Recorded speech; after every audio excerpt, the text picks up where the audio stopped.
भारत से मोहब्बत करती हूँ, इस भूमि से मोहब्बत करती हूँ, इस भारत की मिट्टी से मोहब्बत करती हूँ। मैं अल्लाह का कुरान मानती हूँ और मैं रसूल की सुन्नत मानती हूँ। मैं मुल्ला का फतवा नहीं मानती हूँ और मैं मुल्ला की बकवास बातों को नहीं मानती। जिसको भी पाकिस्तान में ये खुजली मची है या उनको हसद और जलन और छोटा सा हार्ट अटैक आ रहा है कि वो फ्रांस के का जो भगदड़ मचाया है मुसलमानों ने, घुसपैठिए मुसलमानों ने, उसकी वजह से इस विजिट में थोड़ा सा भी प्रॉब्लम होने वाला है, तो रत्ती भर का 0.1% भी प्रॉब्लम नहीं होने वाला है। आप अटके पड़े हैं कि हमने तो भाई 11 साल की बच्ची से शादी निकाह करना है क्योंकि उसका पीरियड्स हो गया है, हमने तो 4 शादी करनी है क्योंकि सुन्ना सुन्ना में है, हमने तो भाई हलाला करना है क्योंकि शरिया में है, हमने तो भाई मदरसा खोलना है क्योंकि मदरसे में दीनी तालीम है। तो भैया दीनी तालीम के साथ साथ एकेडमिक तालीम भी बहुत जरूरी है ना। आपके पाकिस्तान की अदाकाराओं से लेकर के जो बाजार में लड़कियां चलती हैं ना, उनको भी हिंदुस्तान के हिंदू लड़के बहुत पसंद आते हैं। क्यों पसंद आते हैं? क्योंकि वो 4 बीवियां एक बिस्तर पर नहीं रखते, वो सिर्फ एक ही बीवी के साथ मान सम्मान के साथ जिंदगी गुजारते हैं। अब आपकी सीमा हैदर चली आई नेपाल के जरिए अपनी मोहब्बत को पाने के लिए, सचिन को पाने के लिए, और सनातनी बन गई है, तो दिस इज द देना, फिर उसको भीगता हुआ छोड़ देना और फिर वो छाता लेकर के चले जाना। वो महिला बेचारी पीछे पीछे दौड़ रही थी। भैया औकात नहीं है पाकिस्तान के प्रधानमंत्री की कि अपने साथ कुछ गार्ड्स और बॉडीगार्ड्स लेकर के जाएं तो दूसरे देश की महिलाओं को भी वैसे ही अत्याचार करेंगे जैसे अपने देश की महिलाओं को वो करते हैं डिप्राइव। जैसे अपने देश की महिलाओं को एम्पावर करने का कभी भी पाकिस्तान ने नहीं सोचा, अपने देश की महिलाओं को पढ़ाने का, शिक्षित करने का पाकिस्तान ने कभी भी नहीं सोचा। अपने देश की महिलाओं के को वोकल होना, उनको एडुकेट करना, उनको एम्पावर करने की बात जैसे पाकिस्तान के प्रधानमंत्रियों ने या वहां की सरकार ने कभी नहीं सोचा। तो क्या सोचे कि वो दूसरे देश में जाकर के भी वो वही बदतमीजियां करेंगे। ये ट्रोल नहीं हुए थे वो, उनको उनकी बेजा हरकत, बदतमीजी हरकत बताई गई कि ये जो हरकत उन्होंने बदतमीजी वाली की है ये नहीं किया जाता है। एक महिला को बहुत सम्मान, मान और आदर दिया जाता है। ठीक है, आपका वो ट्रोल वाला वर्ड का मैंने रिप्लाई किया है। नहीं मैम, उसमें पाकिस्तान साइड से कुछ लोगों का, इवन जो शहबाज शरीफ साहब हैं हमारे प्राइम मिनिस्टर, उनकी पार्टी का ये स्टांस रहा है कि अपना काम खुद अपने हाथ से करना चाहते थे पीएम साहब, जिसकी वजह से उन्होंने सोचा कि मैं वो अम्ब्रेला को पकड़ूं और खुद अपना काम मैं करूं। शायद उन्होंने इस सेंस में वो अम्ब्रेला ली होगी, मतलब। हाँ, एक्चुअली में कभी भी उन लोगों ने औरत को तो तरजीह दी नहीं। औरतों को तो पाकिस्तान में मुसलमान इज्जत देते नहीं है, कभी भी औरतों को तो इतना ऊंचा मर्तबा देते नहीं है। इसलिए उन्होंने सोचा कि चलो उसको भीगता हुआ रोड पे छोड़ दो और अम्ब्रेला उससे छीन लो, कोई बात नहीं है। अब जो जहां जैसी अपब्रिंगिंग जिसको मिलेगी वो वैसा ही करेगा ना। थोड़े ही वो हर कोई हिंदुस्तान के प्रधानमंत्री की तरह थोड़ी हो जाता है कि अपना रेनकोट खुद पहन कर जाएगा। अब आते हैं भारत के प्रधानमंत्री पे जिनका विजिट होने वाला है फ्रांस पे। देखिए, फ्रांस कभी भी किसी को अपने नेशनल डे पर, सेलिब्रेशन पर, उस रिचुअल्स पर किसी भी फॉरेनर को चीफ गेस्ट बना करके या गेस्ट ऑफ ऑनर बना करके नहीं बुलाता है। ये मात्र मेरे भारत के प्रधानमंत्री हैं, ये मात्र मोदी जी हैं जिनको फ्रांस ने अपने नेशनल डे पर सेलिब्रेशन में, उस नेशनल डे के सेलिब्रेशन में as a guest of honour बुलाया है, एज अ चीफ गेस्ट बुलाया है और सर्वप्रथम रखने की बात कही गई है। हमने जैसे इजिप्ट में देखा, हमने जैसे यूएस में देखा, हमने जैसे वॉशिंगटन में देखा, हमने जैसे पापुआ में देखा, हमने जैसे हिरोशिमा में देखा, हमने जैसे और भी कई सऊदी अरबिया में देखा, कई देशों में हमने देखा कि भारत के प्रधानमंत्री जी के लिए रेड कारपेट बिछता है, एक ही तोपो सलामी जैसा सिचुएशन होता है। खुद प्रेसिडेंट और प्राइम मिनिस्टर जो होते हैं देश के, वो उनको रिसीव करने के लिए आते हैं। भारत का झंडा लगी हुई एक गाड़ी आती है और उनको लेकर के जाती है। भारत के प्रधानमंत्री का चेहरा और मोदी जी लिखा हुआ एक बलून और झंडा लहराया जाता है।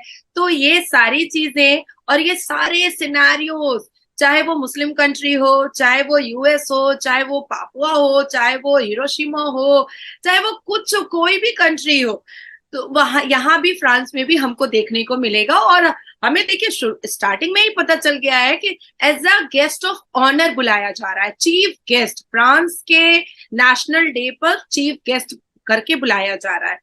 अब पाकिस्तान को ना थोड़ा, मैम जस्ट चीफ गेस्ट के तौर पे बुलाया नहीं जा रहा, साथ ही साथ बहुत मेजर डील्स हैं जो करने जा रहे हैं, जिनका आगे हम डिस्कस करेंगे। लेकिन एक चीज मैं यहाँ पे कहना चाहूंगा, जो कि मैं पाकिस्तान में सुन सुन के पक चुका हूँ कि इंडिया को या इंडिया के प्राइम मिनिस्टर्स को या इंडिया के किसी भी लीडर को रिस्पेक्ट इसलिए दी जाती है कि दुनिया बड़ी मार्केट के साथ, बड़ी आबादी वाले कंट्री के साथ रिलेशन बेहतर करके ट्रेड करना चाहती है, अदरवाइज कोई ऐसा इशू नहीं है। तो आप इसके ऊपर एज ए इंडियन क्या कहेंगे कि आप, आबादी आपकी ज्यादा है, मार्केट बड़ी है, तो शायद इस वजह से आपको वैल्यू दी जा रही है?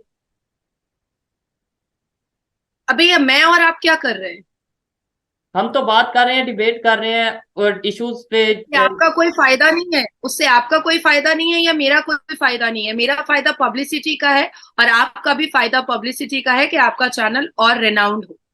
इसलिए आप हम जैसे स्पीकर्स को लेकर के आते हैं, तो इससे एक रिश्ता तो बंध गया है ना, चाहे स्पीकर और एंकर का ही हो, रिश्ता तो बंध गया है ना। तो देखिए पाकिस्तान जगह जाकर के कटोरा फैलाने की जो फितरत और नेचर है वो तो हिंदुस्तान की है नहीं। हिंदुस्तान बहुत तरक्की याफ्ता देश है। हिंदुस्तान की जीडीपी 7.2% है। हिंदुस्तान का डिफेंस 4th पोजीशन पर है। हिंदुस्तान में जितने भी जो इकोनॉमिकल ग्राफ हैं वो अभी बहुत ऊंचे जा चुके हैं। हिंदुस्तान की जीएसटी का आंकड़ा आप टच नहीं कर सकते हैं। हिंदुस्तान में जितने भी टेक्निकल काम हो रहे हैं, डिजिटल काम हो रहे हैं, इसको आप लोग सपने में भी नहीं सोच सकते। डार्क फैंटेसी है अभी पाकिस्तान के लिए। तो हम अगर वहां पर जा रहे हैं, हमारे भारत के प्रधानमंत्री वहां पर जा रहे हैं, तो डेफिनेटली उस मान सम्मान ऑनर के साथ साथ कुछ तो उस देश के इम्प्रूवमेंट के बारे में बात होगी, कुछ हमारे देश के इम्प्रूवमेंट के बारे में बात होगी। ये तो जाहिर सी बात है। अब इसको मैं और थोड़ा सा रॉ तरीके से बता देती हूँ ताकि पाकिस्तान के व्यूअर्स को अच्छे से समझ में आ जाए। पढ़े लिखे लोगों के बीच में पढ़ा लिखा ही बैठता है और जाहिल को जाहिल की ही सराउंडिंग अच्छी लगती है। जैसे कुत्ते के भीड़ में कुत्ता ही बैठता है और शेर के साथ शेर ही बैठता है, तो उसी तरीके से जब दो तरक्की याफ्ता देश आपस में मिलता है तो तरक्की की बात होती है, इंप्रूवमेंट की बात होती है, डेवलपमेंट की बात होती है, अच्छी चीजों की बात होती है, एनवायरनमेंट की बात होती है, ग्रोथ की बात होती है। अब आते हैं कि वहां पर जो भी बातें हो रही हैं उसमें दिल्ली और पेरिस को किस तरीके से डिफेंस सिक्योरिटी में स्ट्रॉन्ग किया जाएगा, इस बारे में बात हो रही है। तो भाई एक तरक्की याफ्ता देश मिल रहा है और एक टेक्निकल देश मिल रहा है, एक इम्प्रूव देश मिल रहा है, तो अच्छी और खूबसूरत और डेवलप वाली बात ही होगी ना। अब आपके पाकिस्तान के प्रधानमंत्री की तरह कटोरा लेकर के तो सब नहीं चला जाएगा ना। हम तो तरक्की की बात करते हैं क्योंकि ये हमारा जो हिंदुस्तान है वो तरक्की याफ्ता देश है, बहुत बहुत डेवलप देश है, तो जाहिर सी बात है कि हम तरक्की की बात करेंगे। अब मैं और एक चीज इसमें एडिशन करना चाहूंगी क्योंकि काफी बरनौल की जरूरत पड़ गई है पाकिस्तान को और काफी मुझे लगता है कि ईच गार्ड की भी जरूरत पड़ती रहती है क्योंकि खुजली, जलन, हसद ये सब पाकिस्तानों का जन्मसिद्ध अधिकार है।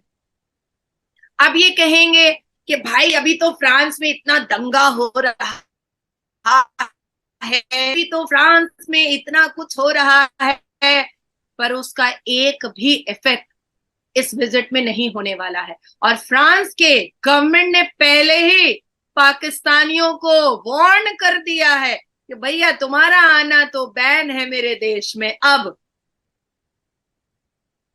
न्यूज नहीं मिली?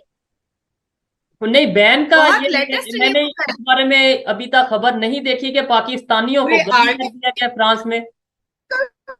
आए हैं जिसको भी पाकिस्तान में ये खुजली मची है या उनको हसद और जलन और छोटा सा हार्ट अटैक आ रहा है कि वो फ्रांस के का जो भगदड़ मचाया है मुसलमानों ने, घुसपैठिए मुसलमानों ने, उसकी वजह से इस विजिट में थोड़ा सा भी प्रॉब्लम होने वाला है, तो रत्ती भर का 0.1% भी प्रॉब्लम नहीं होने वाला है।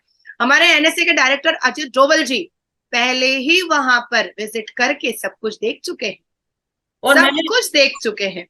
अच्छा, मैं इसके यहाँ पे मैं ये कहना इसके चाहूंगा, अलावा फॉर्मूला, जी जी, यहाँ पे मैं, सॉरी आपकी बात काटी, ये कहना चाहूंगा कि यूएस के विजिट पे भी बिजनेसमैन गए मोदी जी के साथ, वहां पे डिनर वगैरह किया और बिजनेस रिलेटेड डील हुई। अभी भी खबर के मुताबिक जो फ्रांस का विजिट होगा उसमें सीईओ, इंडिया के जो सीईओज हैं वो मोदी जी की टीम का हिस्सा होंगे। ये क्या मिशन है मोदी जी का कि बड़े बड़े कंट्रीज में जा रहे हैं, प्रोजेक्ट कर रहे हैं और फिर उनको अपने कंट्री में लेकर आ रहे हैं। इसके पीछे आप क्या समझती हैं कि ये मोदी जी का विजन है या फिर उनकी मजबूरी है दूसरे कंट्रीज की? अच्छा मुझे आप एक बात बताएं कि अगर आपकी गाड़ी में तेल ना हो तो जी। धक्का दे करके आप कितने दिन चला पाएंगे, कितने समय तक चला पाएंगे? थोड़ा सा। इसका मतलब है कि हिंदुस्तान की गाड़ी में तेल है, इसीलिए सारे देश जब हिंदुस्तान से मुलाकात करते हैं तो उनसे कनेक्ट हो जाते हैं और उनके साथ अपने बिजनेस को आगे बढ़ाना चाहते हैं। मेड इन इंडिया के बारे में मैंने पहले भी आपसे कहा था कि मेड इन इंडिया अब तरक्की कर चुका है, आसमान को छू चुका है, और जो फॉरेन कंट्रीज है वो अब मेड इन इंडिया की चीजों को इस्तेमाल करना चाहती है, यहाँ के डिजिटल को इस्तेमाल करना चाहती है, यहाँ के यूपीआई को इस्तेमाल करना चाहती है, यहाँ के 5G और 6G को इस्तेमाल करना चाहती है, यहाँ के टेक्निक्स को इस्तेमाल करना चाहती है। हिंदुस्तान में बहुत इंटेलिजेंट लोग होते हैं, उनके उनके व्यूज जानना चाहती है, उनके उनके बिजनेस स्ट्रैटेजी को कन्फ्रंटेशन में बैठना चाहती है, क्योंकि ये जो 9 साल में हमारा नया भारत बना है ये स्मार्ट भारत बना है, ये नया भारत है, ये डिजिटल भारत है। इसलिए इसका इंपॉर्टेंस, इसका वैल्यू, इसकी अहमियत, सब कुछ बहुत अलग है। बिल्कुल, मैं इस बात से एग्री करता हूं। और अब मैं एग्री करूं या ना करूं, पाकिस्तान से कोई एग्री करे या ना करे, इंडिया इन चीजों को शायद बिल्कुल अपने सामने नहीं रखता। इंडिया की नजर जहां पे है वो पूरी दुनिया देख रहे हैं आने वाले टाइम में। और बहुत तेजी से अब यह खबर सुनने में आती है कि आने वाले टाइम में तीसरी इकॉनमी बनने वाला है, आने वाले टाइम में तीसरी इकॉनमी बनने वाला है। मैं खुद ये चाहूंगा कि हमारा नेबर है, तीसरी इकॉनमी क्या पहली इकॉनमी बने, शायद फायदा हमें ही होगा। लेकिन जहां पे नेगेटिव माइंडेड, अगर पाकिस्तान में कुछ लोग, या नेगेटिव माइंडेड नहीं, उनके माइंड में ऐसा बैठा दिया गया है कि भाई इंडिया तो गरीब कंट्री है, या इंडिया के साथ रिलेशन बेहतर करके इंडिया को फायदा होने वाला है, पाकिस्तान को फायदा नहीं होने वाला, तो आप क्या समझती हैं हम लोग अपनी सोच को बदलेंगे? कैसे बदल सकते हैं हम? क्योंकि मैं ये चाहता हूं कि सोच को बदला जाए। कैसे बदलिएगा? अगर आप व्यक्तिगत, अगर आप अपने बारे में बात कर रहे हैं, पर्सनल आप अपने बारे में बात कर रहे हैं, तो मान लीजिए कि आधा पाकिस्तान आज भी मोदी भक्त है। आप जब बूम लेकर के निकलते होंगे और बाहर आप बात करते होंगे तो शायद मोदी भक्ति ही चलती होगी।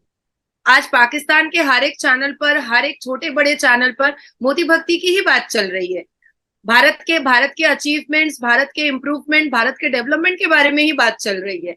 लेकिन आपकी सरकार अटकी हुई है जिन्ना के जमाने से। जिन्ना के जमाने से आपकी सरकार जहां अटकी थी वहीं अटकी पड़ी है, और वो देश कभी तरक्की नहीं कर सकता जो देश शिक्षित ना हो, जिस देश में महिलाओं का सम्मान ना हो, जिस देश में महिलाओं को शिक्षित ना किया जाए, उनको सम्मान ना दिया जाए। क्यों? देखिए, हर वो मुसलमान, चाहे वो पाकिस्तान का हो, चाहे वो हिंदुस्तान का हो, या किसी भी मुस्लिम कंट्रीज का हो, जब तक वो ये ना चाह ले कि मुझे इम्प्रूव होना है, मुझे शिक्षित होना है, मुझे मेरी भलाई सोचनी है, तब तक वो देश और वो मुसलमान कभी तरक्की की राह पर नहीं चल पाएगा और कभी तरक्की से अट्रैक्ट नहीं हो पाएगा। आप अटके पड़े हैं कि हमने तो भाई 11 साल की बच्ची से निकाह करना है क्योंकि उसका पीरियड्स हो गया है, हमने तो 4 शादी करनी है क्योंकि सुन्ना में है, हमने तो भाई हलाला करना है क्योंकि शरिया में है, हमने तो भाई मदरसा खोलना है क्योंकि मदरसे में दीनी तालीम है। तो भैया, दीनी तालीम के साथ साथ एकेडमिक तालीम भी बहुत जरूरी है ना। आज हिंदुस्तान को देख करके मुंह से जो पानी गिर रहा है, क्योंकि हिंदुस्तान के मुसलमान, हिंदू, सिख, ईसाई, पंजाबी, उड़िया, सबके सब एकेडमिक क्वालिफिकेशन लेते हैं और उसके साथ साथ अपना जो मजहब है उसको भी मान सम्मान देते हैं। मजहब क्या है? हमारे घर के अंदर आने के बाद पता चलता है कि मैं मुस्लिम हूँ कि मैं हिंदू हूँ। पर जब मैं कोर्ट जाती हूँ, जब मैं पॉलिटिकल मीटिंग में जाती हूँ, जब मैं अवेयरनेस सेमिनार्स में जाती हूँ, जब मैं बच्चों के पास जाती हूँ, तो मैं सिर्फ और सिर्फ एक नारी होती हूँ और नारी सुरक्षा की बात करती हूँ। उस वक्त हिंदू और मुसलमान लाने की जरूरत नहीं होती है, पर यह आपका पाकिस्तान तो समझेगा नहीं ना। मैम यहाँ पे मैं दो बहुत ही इंटरेस्टिंग और मेरे माइंड में जो क्वेश्चन है वो आपसे करने वाला हूँ। आपको अगर बेहतर लगे आप उसका आंसर करिएगा। एक सवाल तो ये है कि जो आपसे मैं गुफ्तगू करता हूँ, हमारा दूसरा तीसरा सेशन है, मुझे ऐसा फील होता है कि शायद इंडिया वाले, या आपकी अगर पर्सनली बात करें, शायद आप पाकिस्तान से नफरत करती हैं, पाकिस्तानियों से नफरत करती हैं। क्या ऐसा कुछ है, या आपकी क्या ओपिनियन है इसके ऊपर? मुझे ऐसा फील हुआ। आप हमारी व्यक्तिगत जिंदगी में जिस चीज का कोई वजूद नहीं होता है, ना हम उससे नफरत करते हैं ना हम उससे मोहब्बत करते हैं। शायद आपको जवाब मिल चुका होगा। ठीक है। अच्छा मैम, एक और चीज, जब पाकिस्तान से आपने भी बोला कि राल टपकती है इंडिया की डेवलपमेंट को देखते हुए, और इस तरीके से आप जेलस होते हैं, मतलब पाकिस्तान को या पाकिस्तानियों को लेकर बात की गई, तो अगर नेगेटिव बात करता है कोई पाकिस्तान से तो ये कहा जाता है कि भाई नफरत फैला रहा है। अगर कोई तारीफ करता है, लेट्स सपोज, तो ये कहा जाता है कि जी उन्हें देख के जो है आप कह लें कि राल टपक रही है मोदी जी को देख के या इंडिया की डेवलपमेंट को देख के। तो हम मतलब अगर अप्रिशिएट करें या हम लेग पुलिंग करें दोनों साइड से, तो आप हमें बख्शते नजर नहीं आते। ऐसा है कि आपके पाकिस्तान की अदाकाराओं से लेकर के जो बाजार में लड़कियां चलती हैं ना, उनको भी हिंदुस्तान के हिंदू लड़के बहुत पसंद आते हैं। क्यों पसंद आते हैं? क्योंकि वो चार बीवियां एक बिस्तर पर नहीं रखते, वो सिर्फ एक ही बीवी के साथ मान सम्मान के साथ जिंदगी गुजारते हैं। अब आपकी सीमा हैदर चली आई नेपाल के जरिए अपनी मोहब्बत को पाने के लिए, सचिन को पाने के लिए, और सनातनी बन गई है। तो this is the attraction of Sanatan Dharma. ये है मान सम्मान और ये है इज्जत सनातन धर्म की। अब आते हैं कि लार टपकना या जेलस होना। जब आपके पाकिस्तान के प्राइम मिनिस्टर मोदी जी के साथ वीडियो कॉन्फ्रेंस पे बैठते हैं, तब तो मुंह बंद हो जाती है।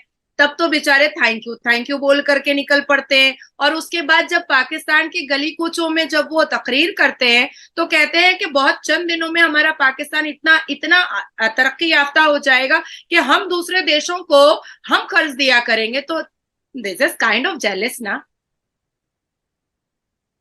मतलब ये दिस इज जेलसी ना। ऐसे ऐसे बहुत से नारे हैं जो पाकिस्तान में लगाए जाते हैं, और इंडिया का नाम तो लेके बहुत सी ऐसी चीजें हैं जो जज्बात एक के चीज साथ और किया जाता आपको है।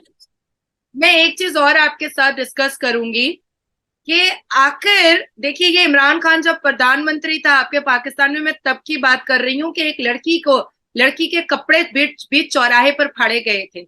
लाहौर की बात है शायद, बीच चौराहे पर, क्योंकि रात के 10 बजे के बाद वो लड़की निकली थी शायद किसी काम से, और जी उसके जी कपड़े फाड़े गए थे। जी। और उस पर इमरान खान ने ये टिप्पणी की थी कि इतनी रात को उसको निकलने की जरूरत क्या थी, ऐसा क्या था कि वो बिल्कुल निकली थी ऐसे इतनी रात को।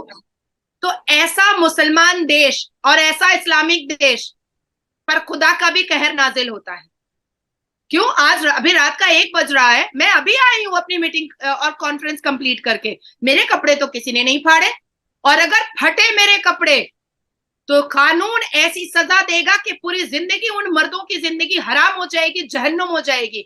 This is called India. यहाँ का हिंदुस्तान का कानून, यहाँ का संविधान, यहाँ का संस्कार, यहाँ की संस्कृति औरत की तरफ गंदी नजर उठाने नहीं देती है किसी को। और जो उठाता है उसको कड़ी से कड़ी सजा दी जाती है। यही रीजन है ना। बिल्कुल।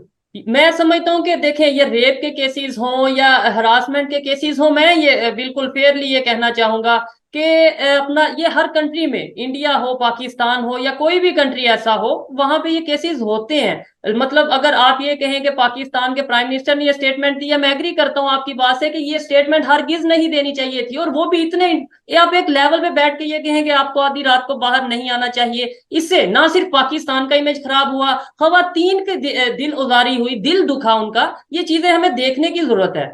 लेकिन ये इश्यूज तो हर कंट्रीज में है। इश्यूज होते हैं, मैंने आपको कहा ना कि इश्यूज होते हैं, हर कंट्रीज में होते हैं। अच्छे और बुरे इंसान हर एक जगह होते हैं। जब एक फैमिली में, एक घर में अच्छे और बुरे होते हैं। पर होता क्या है कि कुछ कंट्रीज होती हैं जो ऐसी चीजों को हवा दे करके और बढ़ाती हैं, मर्दों को और क्रिमिनल्स को ऐसे ऐसे गंध मचाने वाले मर्दों को और हवा देती है। पर हमारे हिंदुस्तान में देवियों की पूजा की जाती है। हमारे हिंदुस्तान में हमारे भारत के प्रधानमंत्री छोटी छोटी बच्चियों का पूजा में पैर खुद से अपने हाथ से धोते हैं। हमारे हिंदुस्तान में सबसे ज्यादा देवियां होती हैं जिनको पूजा जाता है। तो इस हिंदुस्तान में हम औरत का सम्मान, औरत का मान, औरत की इज्जत, औरत का मर्तबा सर्वप्रथम है। भाई हमारे हिंदुस्तान में औरत प्रेसिडेंट ऑफ इंडिया है, बिल्कुल, फाइनेंस मिनिस्टर औरत है, माइनॉरिटी मिनिस्टर औरत है। हमारे हिंदुस्तान में सुषमा स्वराज जैसी मिनिस्टर रह चुकी हैं।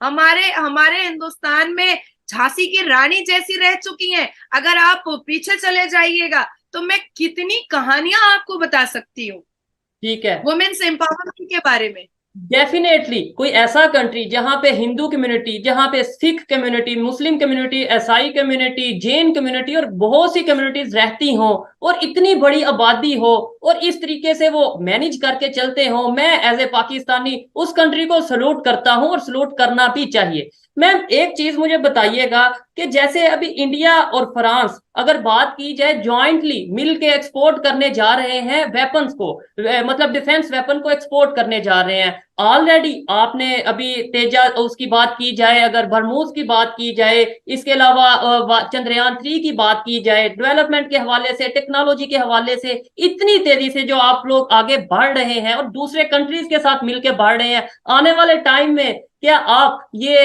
इंपोर्ट बिल्कुल बंद करके एक्सपोर्ट पे काम करने वाले हैं? देखिए, ये तो हमारे सुपीरियर और कैबिनेट का काम होता है और बहुत सारी चीजें ऐसी होती हैं जिसको हम चैनल के जरिया हम बता नहीं सकते। जैसे एक उदाहरण मैं आपको दे सकती हूँ, एक एग्जाम्पल दे सकती हूँ कि आजादी के बाद कई साल तक हम ये सुनते रहे पाकिस्तान की तरफ से, हिंदुस्तान ने अगर ये किया न्यूक्लियर बॉम्ब से उड़ा देंगे, हिंदुस्तान ने अगर ये किया न्यूक्लियर बॉम्ब से उड़ा देंगे। तो एक हमारे हिंदुस्तान में कांग्रेस की सरकार थी, बड़ी बड़ी मौन व्रत वाली सरकार थी, बड़ी चुपचाप रहती थी। पत्थरबाज भी अपना पत्थरबाजी करते थे, कश्मीरी पंडितों पर भी अत्याचार हो जाता था क्योंकि उनको मुसलमान वोट चाहिए था, इसलिए वो मुसलमानों को हवा देते रहते थे। लेकिन जब मोदी जी की सरकार आई, तो जब अग्नि 5 और मुर्मुगांव आया, तो क्या उससे पहले हमने प्रचार किया? उससे पहले हमने ऐड किया? उससे पहले हमने कोई बहुत बड़ी बड़ी बातें बोली? नहीं बोली ना। सडनली आया अग्नि 5 और मुर्मुगांव, और अभी आपकी शाजिया मर्री जो है उनके मुंह में लग गया सैल्यूटेड। अब वो ऐसे ऐसे कर करके, जो वो बड़ी अहमकाना अंदाज में जो ऐसे ऐसे करते रहती थी कि न्यूक्लियर बॉम्ब है हमारे पास, आज वो चुप है, आज वो कहीं दिखाई नहीं देती है मेरे को। लेकिन पब्लिक में आज भी परसेप्शन है, है। पब्लिक में आज भी लोग यही कहते नजर आते हैं कि भाई इंडिया अगर कुछ करेगा तो इंडिया को, हमारे पास एटॉमिक पावर है, और ये भी कहा जाता है कि हमारा बम इंडिया के बम से ज्यादा पावर रखता है, ज्यादा जो है उसके अंदर कैपेसिटी है लोगों को तबाह करने की, या अगर कहीं पे भी हम करेंगे तो उसका ज्यादा रिएक्शन आएगा, एक्शन होगा। देखिए, नाच ना जाने आंगन टेढ़ा, तो होता है ना। जैसे अभी हाल फिलहाल में मैं एक एग्जांपल दे देती हूँ। अभी हाल फिलहाल में हम सुन रहे हैं ना 72 हूरों वाली बात कि भाई आप जिहादी बन जाइएगा, काफिरों को मार दीजिएगा तो आपको ऊपर में 72 वर्जिन हूरें मिलेंगी। तो ये सारी जो चीजें हैं ना, ये सब इल्यूजन है, ये सब प्रैक्टिकलिटी से टच नहीं करता है, ये सब प्रैक्टिकल है ही नहीं। तो हमारे जितने भी अचीवमेंट्स हैं, हमने जितना भी अचीव किया है, हम जितने इम्प्रूव हुए हैं, वो बिल्कुल दिखाई दे रहा है। इसमें कोई भी इफ एंड बट वाली बात नहीं है। तो जब भी कभी ऐसा कोई फतवा और ऐसी चीजें अपनी जनता को बिल्कुल अपनी तरफ आकर्षित करने के लिए पाकिस्तान के प्रधानमंत्री या उनके मिनिस्टर्स ये बात करते हैं, तो वही जनता उनसे, वही अवाम पाकिस्तान की उनसे अट्रैक्ट होती है जो पसमानदा होती है मुसलमान, जो इलिटरेट मुसलमान होती है, जो अनएडुकेटेड मुसलमान होती है, जो मॉडर्न और बुक से जिनकी कोई वाबस्तगी या जिनका कोई अटैचमेंट नहीं होता है। शिक्षित लोग जो इकोनॉमिक को समझते हैं, जो डेवलपमेंट को समझते हैं, जो जियोपॉलिटिक्स को समझते हैं, जो कुरान को समझते हैं, जो कुरान की सूरतों को समझते हैं, जिन्होंने कुरान बामायने पढ़ा है, जिन्होंने संविधान बामायने पढ़ा है, जिन्होंने अपने पाकिस्तान के देश की संविधान को पढ़ा है, जो अपने पाकिस्तान के देश के इकोनॉमिकल ग्राफ को जान रहे हैं, वो ऐसी अहमकाना और बेवकूफाना बात नहीं करेंगे। ठीक है मैम, आने वाले टाइम में जो जिस तरीके से चाइना को, मैं ये समझता हूँ, मेरी अपनी परसेप्शन या ऑब्जर्वेशन है, मैं गलत भी हो सकता हूँ, चाइना को इंटरनेशनल लेवल पे शायद इग्नोर किया जा रहा है एज कंपेयर टू इंडिया, या फिर ये कह सकते हैं कि इंडिया को ज्यादा जो सा वो अप्रिशिएट किया जा रहा है, ज्यादा जो सा उसे रिस्पेक्ट दी जा रही है चाइना को नीचा दिखाने के लिए। ये जो कंसेप्ट है कि जी चाइना को नीचा दिखाने के लिए इंडिया को अप्रिशिएट किया जा रहा है, आप इसके ऊपर क्या कहेंगे? देखिए, वो कौन कर रहा है नहीं कर रहा है, this is not our lookout, this is हमारा हिंदुस्तान का लुकआउट नहीं है। और चाइना को हमने कभी भी अपना कॉम्पिटिटर समझा ही नहीं है, कभी भी नहीं समझा है। देखिए, हम हमेशा अपने एफर्ट को वैल्यू देते हैं, हम हमेशा अपनी मेहनत को वैल्यू देते हैं। एक बच्चा, उसका भी मैं एक एग्जाम्पल दे देती हूँ कि एक स्कूल में जब बच्चे पढ़ रहे होते हैं ना, तो वो विभिन्न प्रकार के होते हैं। एक बच्चा होता है जो ये सोच कर जाता है कि बगल वाला ऐसे ऐसे बगल वाले स्टूडेंट के बगल में बैठेंगे, जो बहुत इंटेलिजेंट होगा उसका देख देख करके लिख लेंगे। और एक जाता है जो सिंगल बेंच पर और एकदम मास्टर के सामने बैठ जाता है कि भाई मुझे सब आता है, मुझे डिस्टरबेंस की जरूरत नहीं है, तभी मैं लिख पाऊंगा। तो ये है हिंदुस्तान, हम पहले बेंच पर बैठते हैं और मास्टर के सामने बैठते हैं कि हमें कोई डिस्टर्ब ना करे, हम अपने एफर्ट को लगाएंगे और अपने अचीवमेंट को दिखाएंगे। बड़ी जबरदस्त। मैं इधर मैम लास्ट में मैं ये चीज आपसे पूछना चाहूंगा, मैं अभी बहुत से ऐसे इंडियंस हैं, लड़कियां हैं